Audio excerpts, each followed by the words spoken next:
Assalamualaikum. Hari ni saya buat nasi goreng nostalgia emak-emak. Nasi goreng ni mudah saja dan tidak menggunakan bahan yang banyak dan biasa dimasak oleh emak-emak untuk anak-anak buat sarapan pagi ataupun bekal ke sekolah.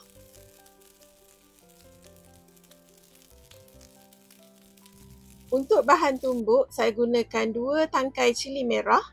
Kalau anda suka lebih pedas, boleh tambahkan cili padi juga. Saya buat ni versi kurang pedas. Sedikit ikan bilis, basuh bersih dan rendam sekejap supaya lembut, mudah nak tumbuk nanti.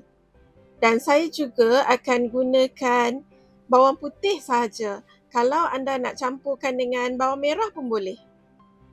Semua bahan ni saya akan hiris kasar dan akan tumbuk menggunakan lesung.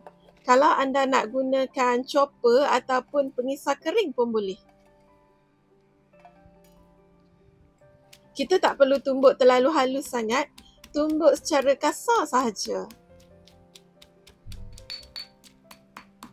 Selesai menumbuk, ketepikan dulu. Sekarang saya akan sediakan pula telur goreng hancur. Panaskan sedikit minyak masak, tak perlu banyak ya. Saya akan gorengkan 2 biji telur. Terpulang kalau anda nak letakkan 3 biji pun boleh. Kacau goreng dan jadikan telur hancur. Angkat dan ketepikan dulu telur hancur.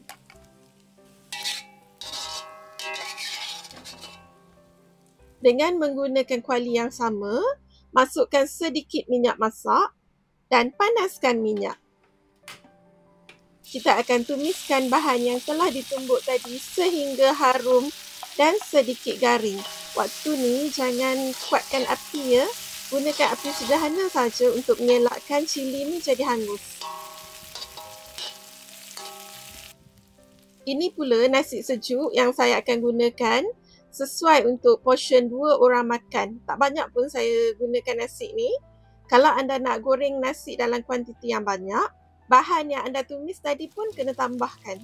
Sebab kalau bahan rencah yang kita gunakan tu sedikit sangat dan nasi banyak, nanti tak rasa apa-apa ya. Masukkan sedikit garam. Dan saya juga masukkan sedikit serbuk perasa. Kalau anda nak gunakan setengah cube pati ayam pun boleh.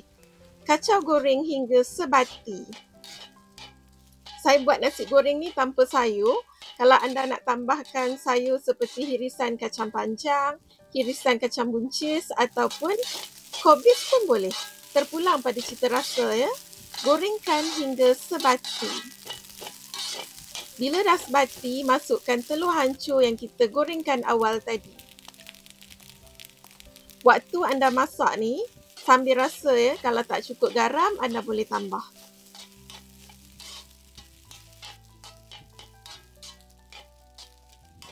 Bila semuanya sudah sebati dan telah secukup rasa, bila anda nampak saja keluar asap daripada celah-celah nasi, menandakan nasi goreng kita telah pun masak dengan sempurna.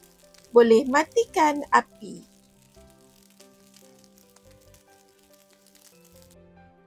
Sedia untuk dihidang.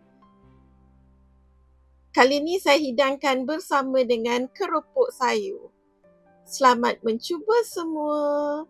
Siap.